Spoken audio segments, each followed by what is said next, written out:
Fala pessoal, tudo bem? Meu nome é Victor Neto e a gente está dando continuidade na segunda temporada do Angel Care Talks.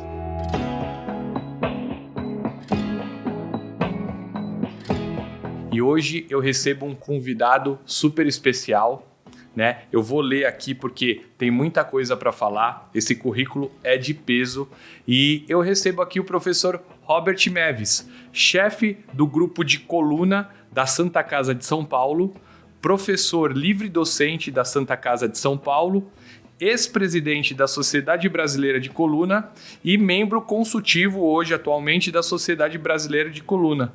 Tudo bem, professor? Tudo bem, agradecer o convite e sempre a parceria de vocês, ajudando a parte acadêmica, e os eventos da cirurgia de coluna. Então, é um prazer estar aqui com vocês. O prazer é todo nosso. A gente vai bater um papo super tranquilo, conversar mesmo.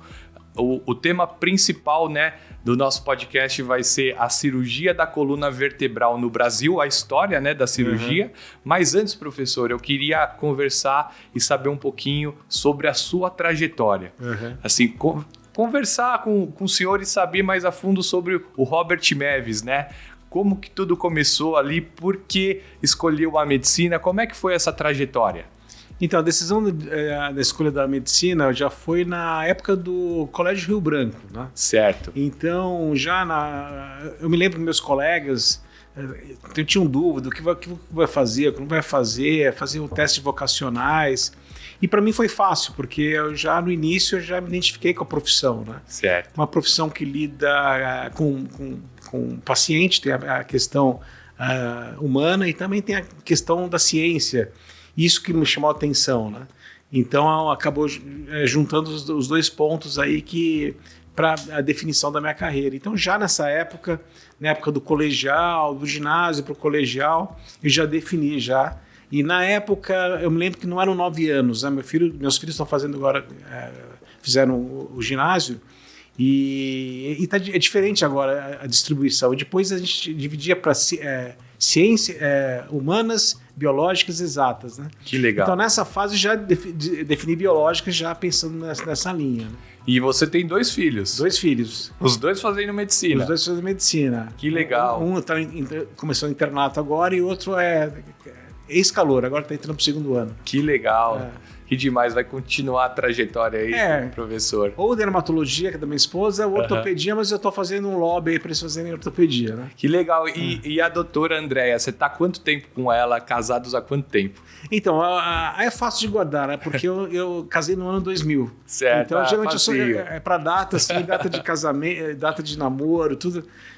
Faz uma confusão, né? Mas como é 2000, é fácil de decorar, né? Que legal. Então, mas a gente começou a namorar na época da faculdade, né? Vocês se conheceram na faculdade? Na verdade, não. Na época da residência. Ela estava na faculdade, terminando a faculdade e começando a residente na época de dermatologia, né? Então foi mais ou menos nesse período. Que demais, que demais. E professor, assim, aí escolheu a medicina. Aí tem a ortopedia e depois a cirurgia da coluna. Como é que foi essa história? Então, eu pensei primeiro fazer pediatria. Certo. Eu gostava da parte clínica, de criança, etc., né? Mas aí no internato eu tive contato com especialidades com procedimentos cirúrgicos. A primeira foi no CAISM, na Unicamp, e que é uma especialidade eminentemente cirúrgica. E eu achava que a ortopedia na época era só colocar gesso, a parte clínica, né? Certo. E na verdade eu vi que é uma especialidade cirúrgica, né? E eu comecei a ficar muito interessado com procedimentos cirúrgicos. E aí a ortopedia, se você pegar até a origem da palavra, é deformidade criança, né? Ah, não sabia, professor. Sim, é PEDS de pediatria, né? Que legal. Então juntou as duas coisas, né? Porque a ortopedia, você tem a ortopedia e traumatologia. Eu me interesso mais da parte de ortopedia, deformidades, etc. Sim. Né? E aí acabou juntando o procedimento, a parte cirúrgica, que eu achava muito legal, e a parte clínica com as crianças, né? Então acabou juntando, aí já no internato eu comecei já a pensar em fazer ortopedia. E aí se encantou pela cirurgia da coluna? Sim, sim. Aí eu cheguei a acompanhar na ocasião, né, os docentes da universidade, né? Certo. E aí, na época da residência, eu já me interessei em fazer na Santa Casa, né? Porque a Santa Casa tem uma residência de ortopedia muito forte. Certo. Então, eu já perguntei para os meus pares na época, e qual que é o melhor lugar para fazer ortopedia? Todo mundo recomendava a Santa Casa, apesar de ser uma residência muito puxada, né? Eu peguei década de 90, né? Então, a carga horária era muito mais do que atualmente 60 horas semanais. Como é que era a carga horária, professor? Então, não tinha. Não tinha, porque muitos pais dos meus colegas iam lá para o hospital achando que tinha sido sequestrado, porque não voltava mais, ficava o dia inteiro trabalhando, às vezes dava um looping, né? Hoje em dia não pode mais isso, né? A legislação nem permite, né? Mas na época a carga de trabalho era enorme, né? Mas tinha a contrapartida de você ter contato com a especialidade, bastante cirurgia, né? Que legal. Parte clínica. Então, aí eu prestei, né, além da Universidade de Campinas, as outras residências, e acabei optando pela Santa Casa. E aí começou a minha carreira aí na Santa Casa lá por volta de 1994. Que legal. Aí começou a sua trajetória na Santa Casa, como residente de ortopedia, né? Comecei em 93 para 94. Conta um pouquinho sobre a residência, professor. Então, naquela época, a residência ainda era 4 anos. Certo. 4 anos, 4 anos de ortopedia geral. Certo. E depois você dedicava à especialidade. E aí eu acabei escolhendo coluna, né? E também o meu mentor na época me convidou para participar já do grupo. Então, além dos 4 anos, completava mais 2 anos de especialidade de cirurgia. Né? Entendi. Então, na verdade, foram 6 anos de treinamento para se formar como ortopedista e cirurgião de coluna. E quem foi esse mentor, professor? Então, na época, quando eu passei na cirurgia de coluna, eu me interessei muito, né? E aí, na época, o Dr. Avanzi já me chamava para participar das pesquisas clínicas e cirúrgicas da área, e eu acabei gostando muito, acabei fazendo depois o estágio e acabei ficando no grupo. Que legal. Quantos anos o senhor está dentro da Santa Casa? Então, se for pensar, desde 94, 26, 27 anos, é mais ou menos isso. A idade do seu casamento. Exatamente. Exatamente. Que legal, professor. Que legal. E eu queria saber, assim, qual foi o maior desafio, né? Porque o senhor prestou lá, passou na residência, e hoje o senhor é professor livre docente da Santa Casa. Qual foi o maior desafio, assim, pessoal, um grande desafio que o senhor pode contar pra gente? Eu me interessei na parte acadêmica porque eu vim de formação na Universidade de Campinas, que tem uma pós-graduação muito forte, né? Entendi. Então, todo departamento que a gente passava tinha sempre o viés de pesquisa, né, da pós-graduação. Então, trouxe isso para a Santa Casa. E a Santa Casa sempre foi muito assistencial, mas tem uma faculdade de medicina forte também. Então, eu vi uma oportunidade de juntar as duas coisas, né? A parte acadêmica com a parte assistencial, e aí eu me identifiquei com o serviço nesse sentido, né? Então eu comecei a galgar aí o passo a passo, né, para até ser professor livre docente. Na verdade, a gente começa sendo professor instrutor, tem uma prova, né? A gente é avaliado pelos pares, depois outra prova de professor assistente, né? Aí, para ser professor assistente, você já precisa ter mestrado e doutorado, o professor instrutor só mestrado. Então, durante essa época, o senhor fez mestrado, doutorado, isso, tudo lá? Tudo lá, né? E tem os critérios de avaliação para você subir na carreira acadêmica, né? Então, depois de professor assistente, depois de mais ou menos 6 anos, que você já está com doutorado, então você já lidera algumas pesquisas, o próximo passo foi o professor adjunto. Certo. Professor adjunto, eu fiquei mais 6, 7 anos como professor adjunto. E agora, recentemente, que legal, eu prestei a livre docência, que é o Ironman acadêmica. Quase uma semana de prova. É sorteado um dia uma prova, é sorteado uma aula primeiro, para você dar essa aula. É sorteado uma redação de uma parte técnica específica de cirurgia de coluna. E depois você tem outro dia uma avaliação de memorial, outro dia uma avaliação da tese, né? Então é um concurso que eu acho que é um dos mais difíceis assim, da vida acadêmica. Né? Que legal, cara. Parabéns, professor. Pô, é uma honra mesmo conversar aqui. E o senhor é super simples, sabe? Super acessível. Então, eu fico muito grato dessa oportunidade e de troca, né, de experiência e tá aprendendo, né? Porque eu já assisti várias aulas, né? Sim, sempre tô no congresso ali sentadinho. Você tá nas primeiras filas, assim. Exatamente, tentando aprender, né? Porque esse é o nosso dia a dia, né? Sim. E acaba ajudando muito no nosso dia a dia, né? Quando a gente pensa em alguma questão da nossa área, como você tem uma noção, você assistiu a aula, muitas vezes vocês ajudam numa resposta adequada, né? Exato. E eu prezo muito em assistir as aulas, principalmente de vocês, mestres, né? Professores, porque a gente vai para congresso fora e aquilo que a gente viu na aula, de repente é um insight de um material que você viu. Fala, cara, talvez isso faça sentido e você começa essa linha de pesquisa. Sim. Muito, muito legal, muito bacana. Professor, quais foram as dificuldades que o senhor passou durante esse tempo? Veio a residência, como é que era a tua vida? Você morava perto, não morava? Quais foram as dificuldades e superação? Como é que foi essa superação para se tornar... Como o senhor falou, você prestou o Ironman acadêmico, passou e hoje é livre docente. Então, teve muitos desafios. Sim, porque assim, a ortopedia já é uma especialidade muito procurada. Certo. E para entrar na faculdade de medicina já é um desafio, né? Concorrência muito grande. Na minha época não tinha essa questão das cotas, né? Mas eram poucas faculdades de medicina. Eram as públicas, a Universidade de Campinas, a Unifesp. Tinham poucas universidades privadas. Tinha poucas privadas muito boas, como a Santa Casa, né? Mas não tinha um número grande de faculdades. Então a concorrência era muito grande, né, para você entrar na faculdade de medicina.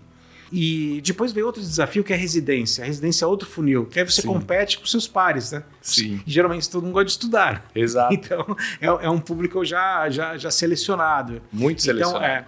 E se eu for pegar a porcentagem de médicos que conseguem residência é muito pequena, né? Né? Então, a grande maioria acaba ficando como generalista, etc. Então, na verdade, são várias etapas, né? Então, acredito que o desafio principal foi entrar na faculdade de medicina, que mesmo sem cotas, tinham poucas na época, e depois a residência médica, né? Que as vagas não tem um número grande de vagas, em especial nas especialidades cirúrgicas. Quantas vagas mais ou menos, professor, hoje? Varia de ano para ano, mas, por exemplo, me lembro na Universidade de Campinas, eram 2 vagas só. Para quantas mil pessoas? Para 180 candidatos da própria casa, né? Entendi. Aí são candidatos não é igual o vestibular que é aberto. Entendi. É aberto, né? Então, realmente é muito concorrido, né? É um momento de muito estresse. Ainda hoje é assim, e hoje tem até os cursinhos para se preparar para a prova de residência. Na nossa época não tinha. Eu conheci um cursinho, que aí é o que eu falei. Aí a gente está falando de um monte de gente, né, tentando prestar, então 2.000, 3.000 pessoas, não sei quantas mil pessoas pro vestibular. Aí vai afunilando para a residência, que é o que o senhor falou, em torno de 180 pessoas para 2 vagas. Aí tem cursinho para isso. Sim.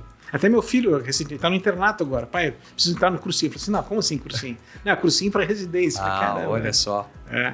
Então você vê como são momentos de muita tensão, né?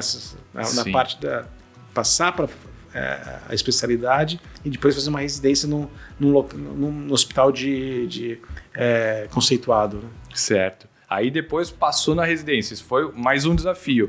Aí você tem mestrado, doutorado. Mas aí você passa na residência, você fala assim, eu quero fazer cirurgia de coluna. Geralmente, na minha época, só tinham 2 vagas e tinham 6 colegas, né? Da ortopedia que queriam fazer a coluna. Então, uma outra concorrência, né? Dentro da especialidade. É muito disputado, né? Exatamente. Então, é outro momento ali, de você tem que preparar, porque você já tem a residência em ortopedia, mas você quer uma subespecialidade, aí entra outra concorrência, né? E aí você vai competir com seus colegas, né? Então, alta performance, né? Que a gente, então são várias etapas aí. A gente vê os atletas, né, falando de alta performance, mas também para... Pô, isso é alta performance total, né? Sim. E a parte da psicológica também, né? Então não é só a parte técnica, né? Então você tem que estar com a saúde mental boa para você poder enfrentar tudo isso. Né? Inteligência emocional, né? Exatamente. E a rotina de estudo, professor, como é que era? Você sempre sempre estudou todos os dias? Como é que você fazia isso? Ou não? olhava e já pegava de primeira? Na ortopedia, a gente tem uma prova de título de especialista que ele também é muito difícil para você passar.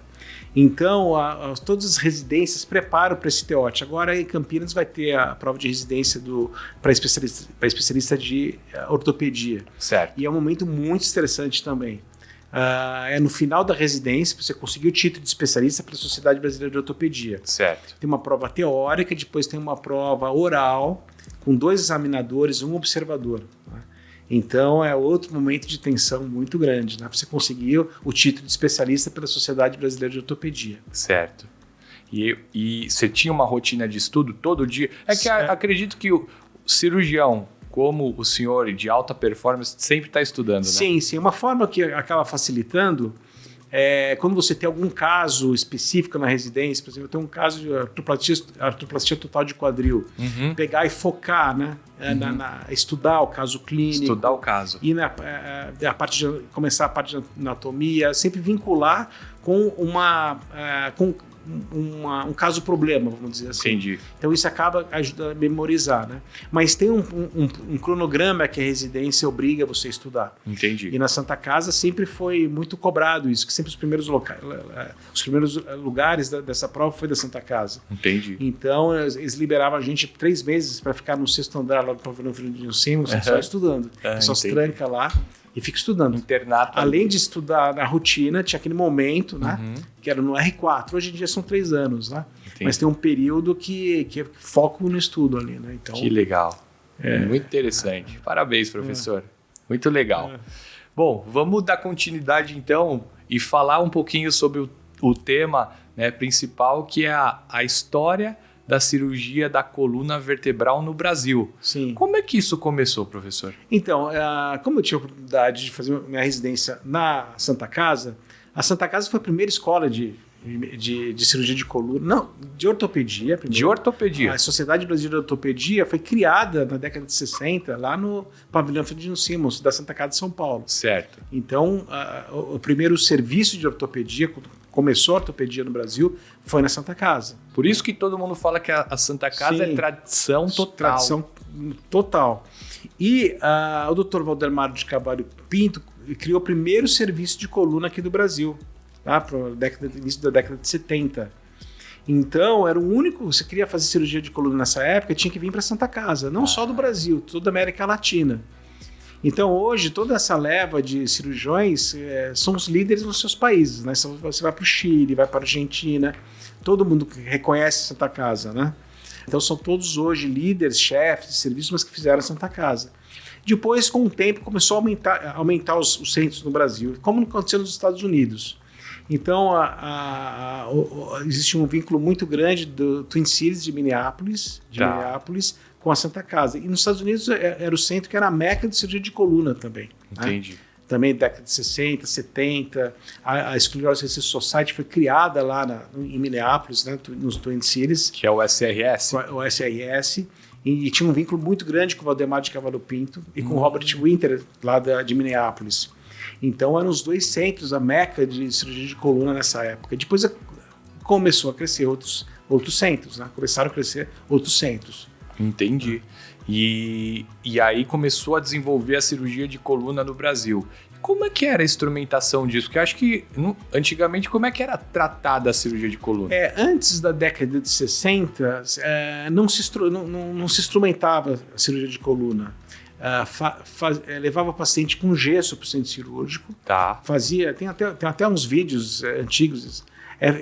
Era feita uma janela e fazia a cirurgia de artrodese nessa janela do gesso, não instrumentava.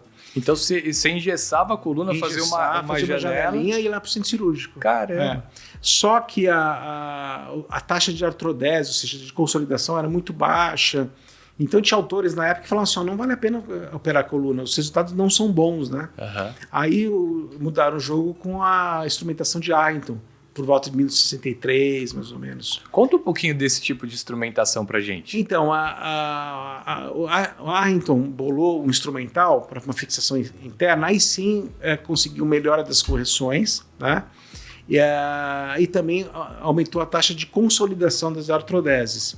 Mas era colocado só uma haste por meio de ganchos, né? Colocava um gancho na torácica, um gancho na lombar, tinha os gruminhos. Eu cheguei a conhecer essas hastes porque quando entrei na Santa Casa já fazia essa mesma técnica com algumas modificações, né? Tá. Então é conhecida essa instrumentação como primeira geração, que é a haste de Arno com uns gruminhos assim.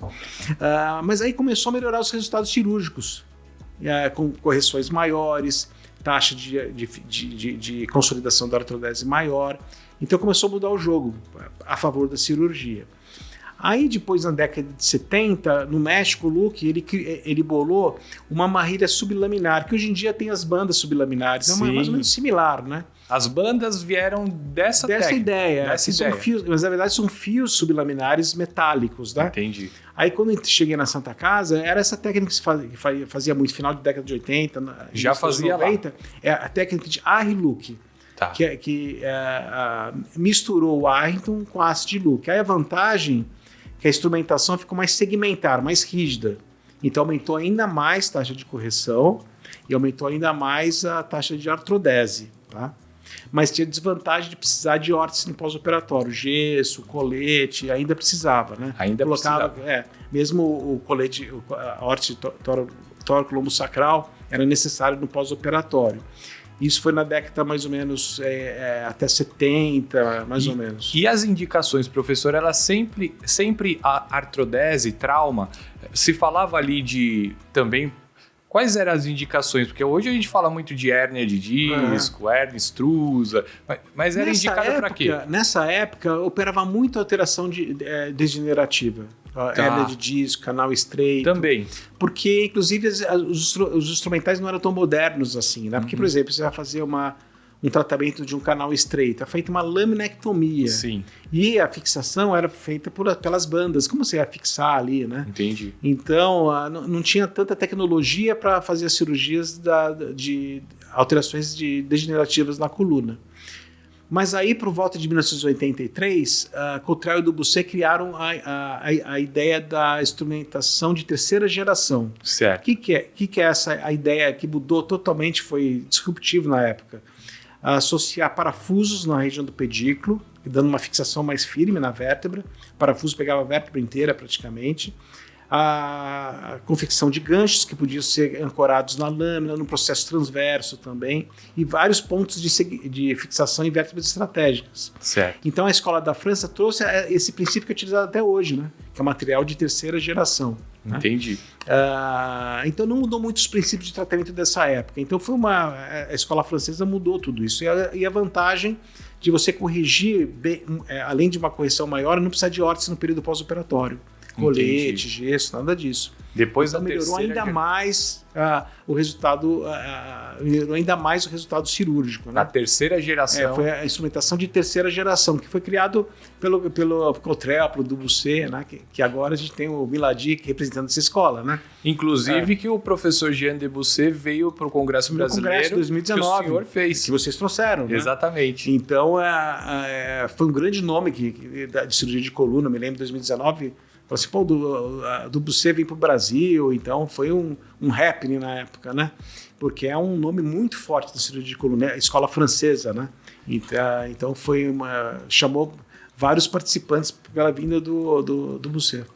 E professor, falando do professor Jean Debussy, então veio esses implantes nessa terceira geração de tecnologia, mas o professor também Jean Debussy é muito conhecido ali pelo tratamento das deformidades pediátricas. Conta um pouquinho sobre esse tipo de tratamento, como é que foi? Então, o problema das deformidades pediátricas são aquelas crianças pequenas, abaixo de 7, 8 anos, né?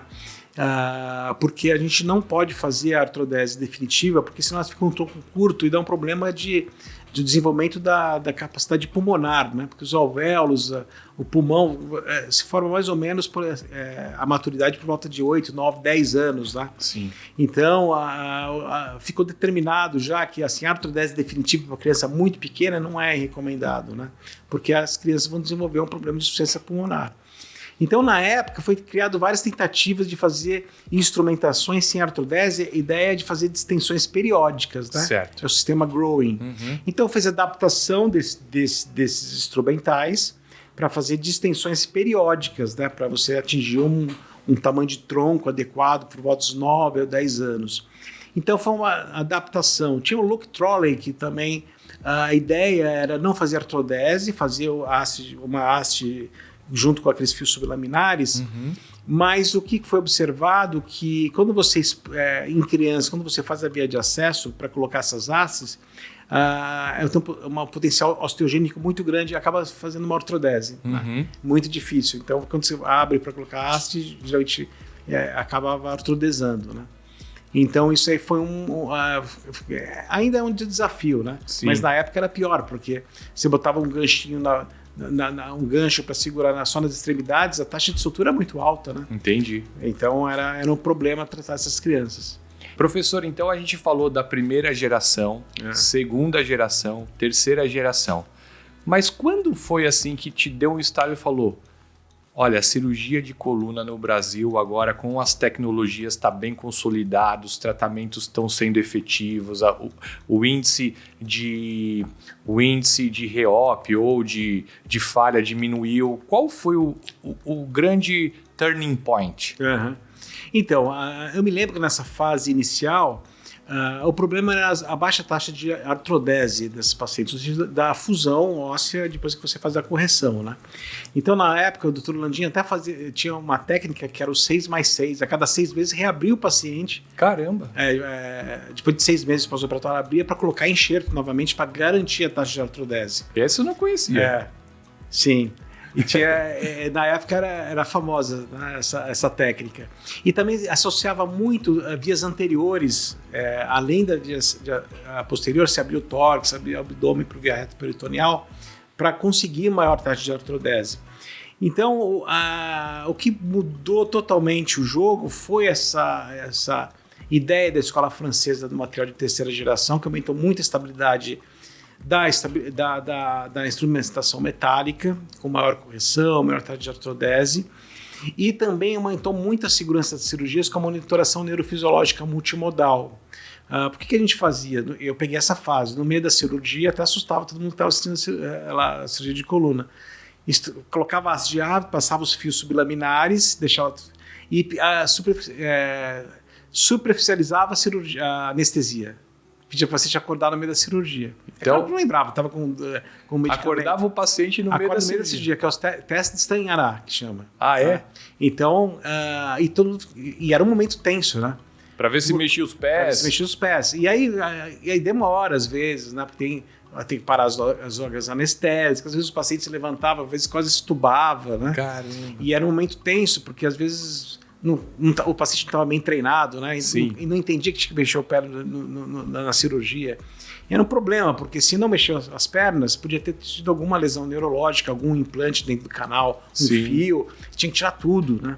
Tirava tudo, então era um problema. Então, hoje, com a monitoração neurofisiológica, você tem um feedback em tempo real, né? Tá indo tudo bem, o implante está bem posicionado, está longe de estrutura neurológica, não corrigiu muito, né? Porque o problema que você corrige muito não é só a parte mecânica do estiramento da medula, é a parte vascular, né? Entendi. Que você estira, os vasos podem ficar estirados e aí pode acordar com uma disfunção neurológica ou paraplegia por distensão desses vasos. Da medula. Né? Exatamente.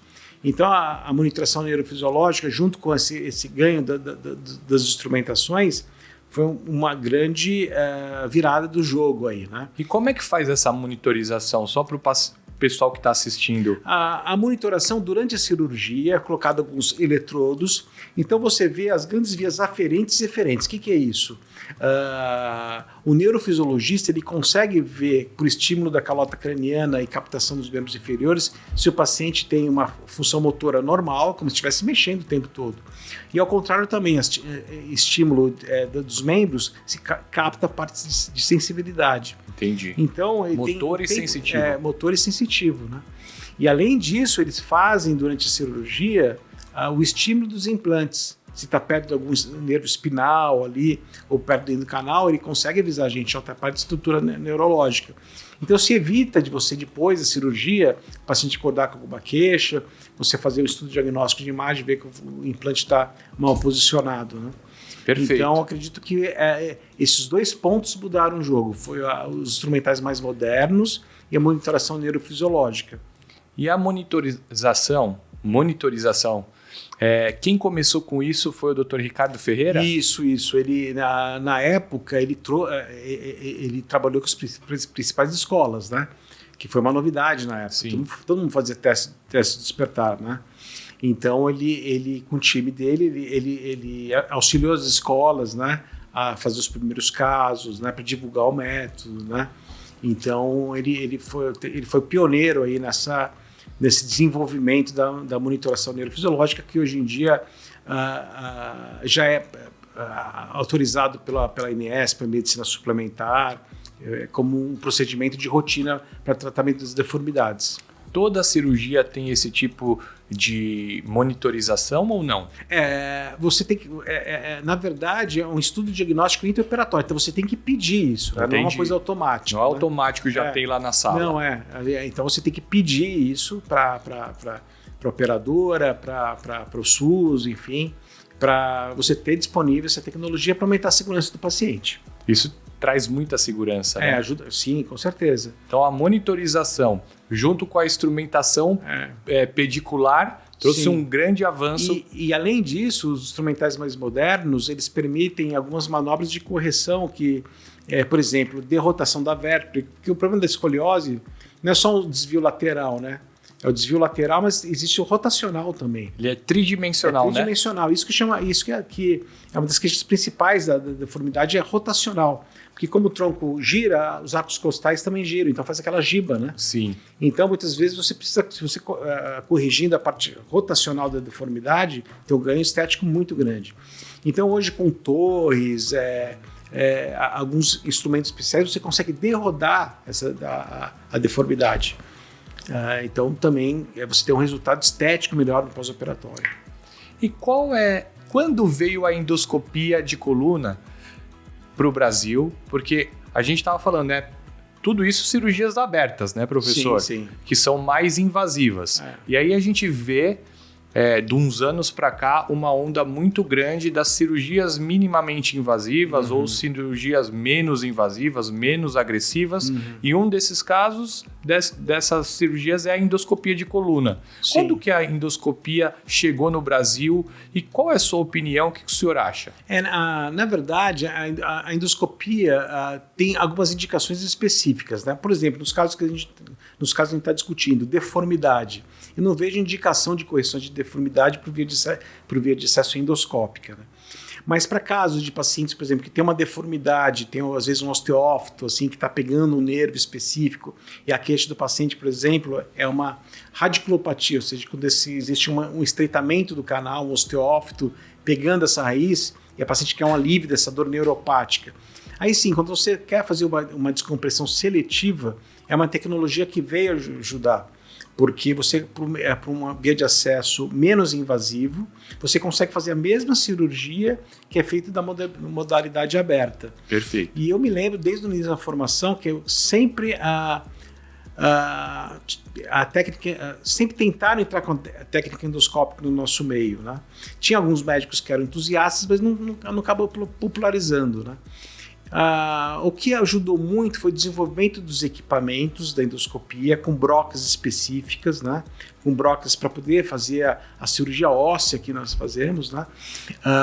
Então aí sim acho que a técnica ganhou espaço, porque na verdade você faz a cirurgia que você está acostumado a fazer, com a laminectomia, a ressecção óssea, e isso acabou ajudando muito. Então eu vejo espaço nessas descompressões seletivas, hérnia de disco, para você descomprimir um nervo específico, né? E quanto tempo isso pegou no Brasil? Eu diria que nos últimos 10 anos essa técnica vem se popularizando muito. Na Sociedade Brasileira de Coluna, a gente teve um congresso do Combined Meeting no Sul, em Bento Gonçalves, que foi um sucesso. E agora a gente vai ter em Natal a segunda versão. E a busca dos cirurgiões hoje em dia é muito grande. Né? Entendi. Porque realmente é uma técnica que acredito que veio para ficar mesmo, é um avanço que veio para ficar. Meu filho, por exemplo, teve um quadro de apendicite.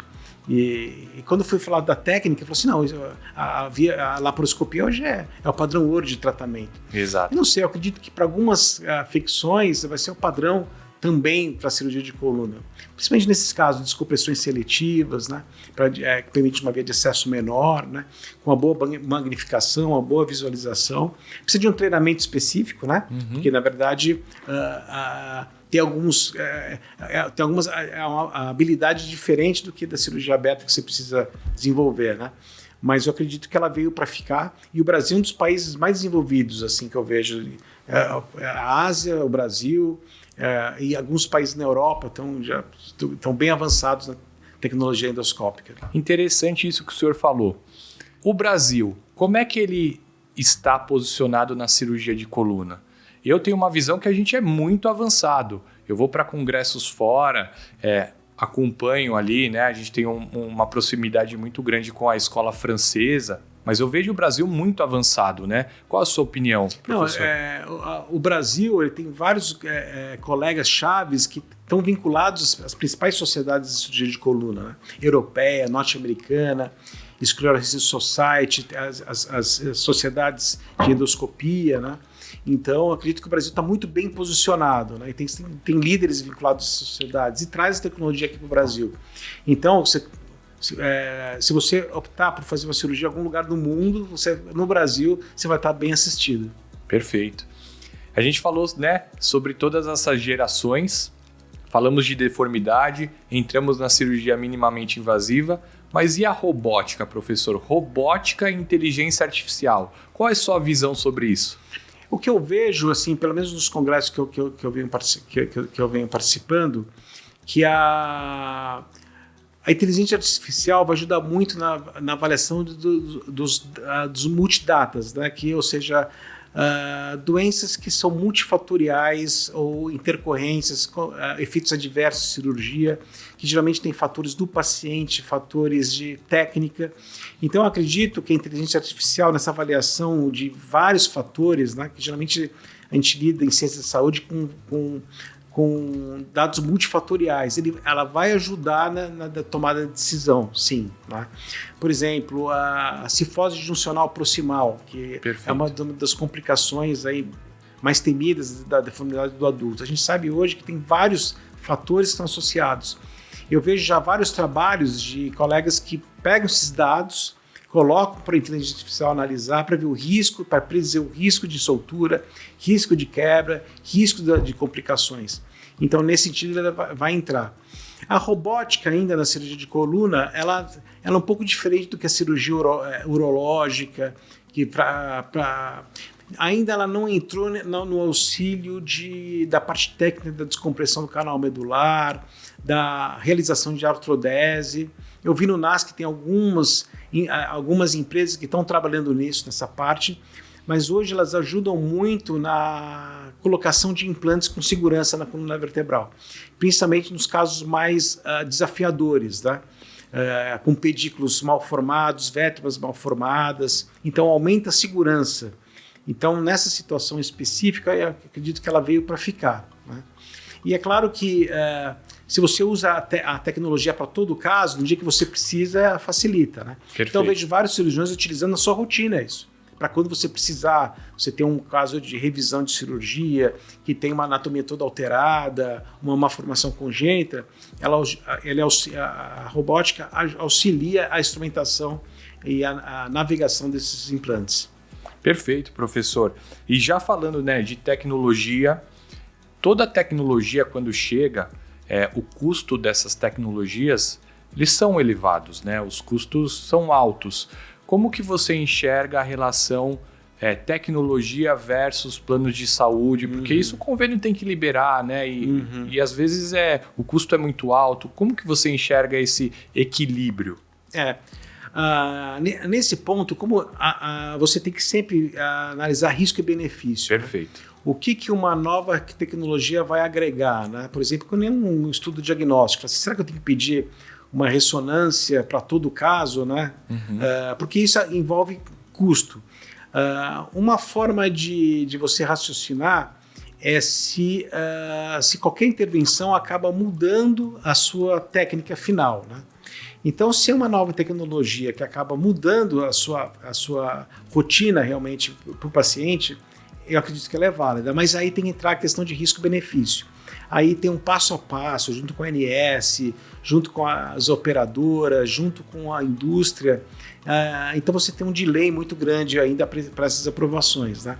Mas eu acredito que tem que ser discutido com os pares esse ponto, e aí sim entre as sociedades, né? As sociedades de especialidade, como formadora de opinião, né? Falar assim, olha, essa tecnologia, assim, a monitoração na coluna, a monitoração neurofisiológica para cirurgia de deformidade. A sociedade tem que entrar com diretrizes de tratamento, protocolos, né? Publicar consensos, né? Para inclusive ter uma base de negociação com a fonte pagadora, né? Então, acredito que as sociedades podem entrar trazendo evidência, mostrando a opinião do especialista para o consensus. Então, acredito que a sociedade de especialidades pode ajudar nessa questão. Professor, tem uma pergunta interessante aqui, que é: qual o papel da pesquisa acadêmica na evolução da especialidade da cirurgia da coluna vertebral no Brasil? Então, a academia tem um dever aí de fornecer dados, né, relevantes para a decisão de políticas públicas. Por exemplo, a Sociedade Brasileira de Coluna levantou a lista de espera das escolioses e os motivos de barreiras para a resolução dessa questão. Então, ela pode auxiliar com o uso de dados por estudos multicêntricos a solução desses problemas, né? Por exemplo, a lista de espera dos transplantes, ela não segue uma ordem cronológica, e sim de gravidade. Perfeito. E nas escolioses, quais são os critérios de gravidade? Isso a academia pode ajudar. Então, a Sociedade Brasileira de Coluna juntou 26 centros especializados em cirurgia de deformidades pediátricas e, com uma base de dados em conjunto, conseguiu dados relevantes para sugerir políticas públicas. E foi interessante que a gente conseguiu publicar no Estadão isso e na revista Spine, que é uma revista de qualizada CAPS, né? Então, para mostrar a relevância desses dados da academia dentro da cirurgia de coluna. Perfeito. Quanto tempo, professor, está a fila de espera para uma escoliose no SUS? Então, nesse trabalho, deu uma média de 50 meses de espera, né? Com uma variação muito grande, né? Entendi. Então, de um desvio padrão muito grande. Então, não tem uma lista de espera única, né? Perfeito. E a gente sabe das consequências da espera desse tratamento. Cirurgias maiores, né? Morbidade maior da cirurgia. Então, é um problema de saúde pública, como uma demanda de várias doenças aqui no SUS, como catarata, não só de escoliose, né? Professor, entrando numa parte mais filosófica, assim, na tua opinião, o que um bom cirurgião de coluna, qual o princípio que esse cirurgião deve ter, que não pode faltar? O que o senhor acha? Então, apesar de todos os avanços que a gente está discutindo, né, na área de deformidades, implantes, os princípios de tratamento ainda não mudaram, são os mesmos princípios daquela década de 60, nível de artrodese, que é uma vértebra estável, que o tratamento conservador acaba resolvendo a grande maioria das alterações degenerativas, como hérnia de disco. Então, apesar de todas essas novas tecnologias, assim, os princípios não mudaram. Então, o que não mudou é o foco no paciente primeiro, né? Não causar nenhuma lesão, o trabalho árduo, né? O treinamento, né? Junto com um colega, com um professor com maior experiência. Então isso não mudou, apesar de todas as novas tecnologias, EAD, novas tecnologias de ensino, né? Então ainda o trabalho árduo com um mentor, né? Um cirurgião experiente, né? E o estudo e tudo centrado no foco no paciente. E ainda nessa linha, aquele jovem que está pensando em fazer medicina, qual o conselho que o senhor daria para ele? Primeiro, paciência, né? Porque a curva de aprendizado é muito grande, né? Pensar sempre em educação continuada, o que você sabe daqui a 5, 10 anos pode ir mudando, né? Então você tem que estar sempre estudando, né? E persistência. Persistência porque o trabalho é árduo nesse período. Professor, você tem uma história assim fantástica, né? Desde o início até se tornar professor nesse nível. Qual é o legado? O que você quer deixar ali para as pessoas? Porque você se dedicou tanto, né? É uma história de dedicação à medicina. O que você espera deixar aí pro pessoal? Qual o seu legado? Então, o que eu observo, assim, de todos os anos que eu estou à frente da preceptoria, na Santa Casa, na chefia, é poder agregar vários colegas, né, e formar cirurgiões de coluna no Brasil inteiro, né, com os mesmos princípios aí que eu aprendi com o Dr. Valdemar, Dr. Landim, Dr. Avanzi, né. Então, passar esse conhecimento para frente, né? Então, é um trabalho cumulativo com os anos. Então, agregar e deixar pupilos aí para o Brasil inteiro. Aí. Com certeza, muitos pupilos aí, né? Muitos médicos, seus filhos agora se formando, né? Professor, acho que a gente chega ao fim do nosso podcast. Sim. Se quiser deixar algum recado. Não, agradecer a você, a parceria, né?